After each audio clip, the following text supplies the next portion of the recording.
দুষ্ট বাঘিনী, তুই অনেক লোভী। এর আগেও তুই লোভ করে টয়াদের জমির সকল টমেটো নষ্ট করে দিয়েছিস। এখন আবার টয়াদের জমির সোনার টমেটোগুলি চুরি করতে এসেছিস। দাঁড়া, এক্ষুনি তোকে আমি মজা দেখাচ্ছি। এই নে। ওরে বাবা রে, ওরে মা রে, সোনার টমেটো গাছ, আমাকে ছেড়ে দাও।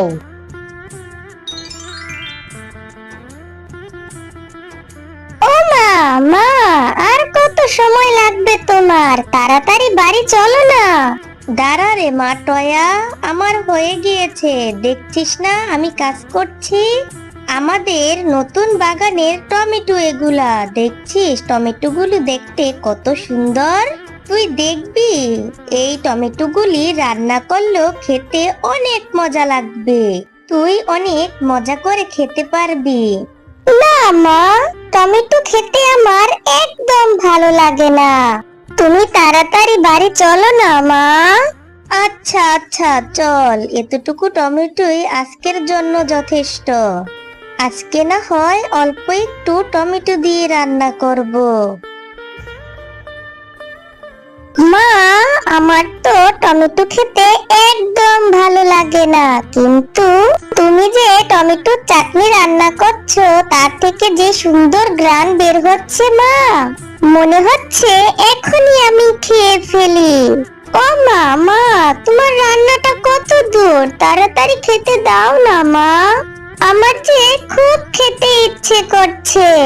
হ্যাঁ রে মা টয়া, টমেটো গুলো থেকে খুব সুন্দর ঘ্রাণ বের হচ্ছে। এই তো এক্ষুনি হয়ে যাবে, আমারও রান্না প্রায় শেষ। খুব করে তো বলেছিলি যে আমি টমেটো খাবো না, আমি টমেটোর তরকারি খেতে পছন্দ করি না। দেখবি খেতেও ইনশাআল্লাহ অনেক মজা হবে।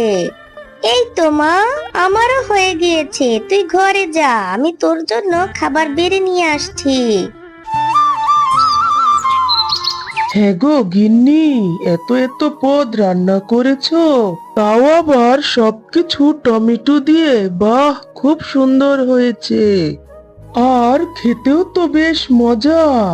হ্যাঁ গো, আমাদের টমেটো বাগানের টমেটো, আর খেতেও বেশ মজা হয়েছে। এবার আমাদের জমিতে যে নতুন টমেটো গুলি ধরেছে দেখতে বেশ সুন্দর, আর খেতেও বেশ মজা। আর কথা বলার দরকার নাই, এখন তোমরা বাবা ও মেয়ে খাও তো দেখি। হ্যাঁ মা, আমাদের জমিতে যে টমেটো গুলো ধরেছে তা দেখতেও সুন্দর আর খেতেও বেশ মজা। মা, আমাদের জমিতে তো অনেক টমেটো হয়েছে। এখান থেকে কিছু টমেটো পেড়ে বাবা তো বাজারে নিয়ে বিক্রিও করতে পারে, তাই না মা? হ্যাঁ গো, আমাদের মেয়ে তো ভালো কথাই বলেছে। জমির টমেটো গুলো কিছু পেড়ে তুমি বাজারে নিয়ে বিক্রিও তো করতে পারো, তাহলে আমাদের কিছু টাকাও তো আসবে। তুমি কালকে বরং আমাদের জমি থেকে কিছু টমেটো পেড়ে বাজারে নিয়ে বিক্রি করে এসো। হ্যাঁ গো গিন্নি, তুমি ঠিকই বলেছো, এমনিও হাতে কোনো টাকা নেই। কালকে বরং কিছু টমেটো বাজারে নিয়ে বিক্রি করে আসবো। আর কিছু টমেটো বিক্রি করতে পারলে ভালোই তো হয়, হাতে কিছু টাকা আসবে। পরের দিন কিছু টমেটো মিসকে বাজারে নিয়ে বিক্রি করতে চলে যায়। আর মিসকের টমেটো গুলো এত সুন্দর ছিল যে বাজারে সবাই অন্যান্য সবজি কেনা বাদ দিয়ে মিসকের থেকে টমেটো কিনে বাড়ি নিয়ে চলে যায়। এই দেখে তো বাঘ মামা রাগে জেদে গজগজ করতে থাকে। হ্যাঁ গো মিসকে ভাই, তোমার জমি টমেটো গুলো দেখে তো খুব সুন্দর মনে হচ্ছে। মনে হয় খেতেও বেশ মজা হবে। আমি তো রোজ আসবো তোমার জমির টমেটো কিনতে। হ্যাঁ গো, তোমার মনটা আজকে এত খারাপ কেন? কি হয়েছে বলো আমাকে? বাজারে কি বেচাকেনা ভালো হয় নাই আজকে? গিন্নি, মন খারাপ হবে না তো কি হবে? মিসকে ওদের জমিতে টমেটো চাষ করেছে, আর সেই টমেটো নিয়ে বাজারে আজকে বিক্রি করতে এসেছে। তাই তো কেউ আমার সবজি কিনে নাই, সবাই মিসকের থেকেই টমেটো কিনে নিয়ে বাড়িতে চলে গেছে। আজ আমার তাই কোনো বেচা কিনি হয় না। ওর টমেটোগুলি এত সুন্দর যে সবাই ওর দোকান থেকে টমেটো কিনে, কেউ আমার দোকান থেকে একটা সবজিও কিনে না। এখন কি যে করি, এরকম চলতে থাকলে তো আমার ব্যবসা একেবারেই বন্ধ হয়ে যাবে। ও, এই ব্যাপার। ওগো, তুমি কোনো চিন্তা করো না, এই মিসকের ব্যবস্থা আমি করছি। শুনো শুনো, আমার একটা বুদ্ধি এসেছে। যদি মিসকের সেই বাগানে টমেটোই না থাকে, তখন মিসকে কি বিক্রি করবে বলো তো? হ্যাঁ গো গিন্নি, ঠিকই বলেছো। তাহলে আমাদের এখন ওদের ওই জমির টমেটো গুলো নষ্ট করে দিতে হবে। হ্যাঁ গো হ্যাঁ, এখনই চলো, তাড়াতাড়ি যাই।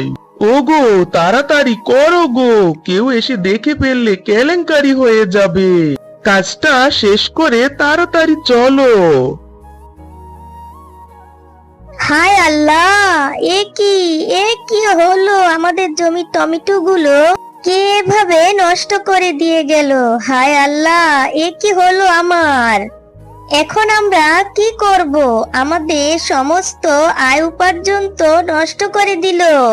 এখন আমরা কি করব? ওগো, তুমি কোনো চিন্তা করো না, আল্লাহ আমাদের একটা ব্যবস্থা করে দিবে। মা, চলো না আমরা এখান থেকে কিছু টমেটো নিয়ে আমরা রান্না করব, আর কিছু টমেটো আমরা ফেলে দিব। এখন আর কান্না করে কি হবে? এরপর তারা তাদের জমি থেকে পচা পচা কিছু টমেটো এনে তাদের রান্নাঘরের এক কোণায় ফেলে দেয়। আহারে, এই টমেটো গুলো শেফার জমির কত কষ্টের টমেটো ছিল, আর এই কষ্টের ফলগুলো প্রতিবেশীরা নষ্ট করে দিল। আমি এক্ষুনি জাদুকরি শক্তি দিয়ে এই পচা টমেটো গুলো সোনার টমেটো গাছে রূপান্তরিত করে দেই।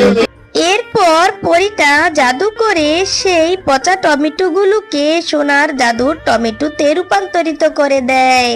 ওমা, দেখো, আমাদের সেই পচা টমেটো গুলো থেকে কি সুন্দর টমেটো গাছ হয়েছে। এগুলো মনে হয় তো সোনার টমেটো গাছ। এরে মা, তাই তো দেখছি।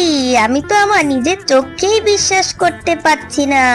কি সুন্দর সুন্দর সোনার টমেটো জন্মেছে গাছে। হ্যাঁ টয়া, আমরা জাদু করি সোনার টমেটো গাছ। তোমরা অনেক ভালো, তাই তো তোমাদের সেই পচা টমেটো গুলো থেকে এত সুন্দর সোনার টমেটো গাছ জন্মেছে। এখন থেকে তোমাদের আর কোনো অভাব থাকবে না। এই গাছে যত টমেটো দেখছো, এগুলো বিক্রি করে তোমাদের অভাব দূর হয়ে যাবে। হ্যাঁ সোনার টমেটো গাছ, তুমি ঠিকই বলেছো। দেখেছিস টয়ামা, আল্লাহ আমাদের বিপদে অনেক বড় উপকার করেছে। এরপর মিসকে শিয়াল সেই সোনার টমেটো গুলো নিয়ে স্বর্ণকারের দোকানে বিক্রি করতে যায়, আর সেই টমেটো গুলো বিক্রি করে সেই টাকা দিয়ে তাদের জন্য থাকার একটি বাড়ি কিনে। আরে আরে, মিসকে আর শেপা এত রাতারাতি এত বড় লোক হয়ে গেল কিভাবে? ওরা এত টাকা পেল কিভাবে? এত রাতারাতি এত বড় একটা বাড়ি তারা বানিয়ে ফেললো। ওদের তো মাত্র একটাই টমেটো জমি ছিল, আর সেটাও তো আমি নষ্ট করে দিয়েছি। তাহলে বাড়ি বানানোর জন্য এত টাকা ওরা কোথায় পেল?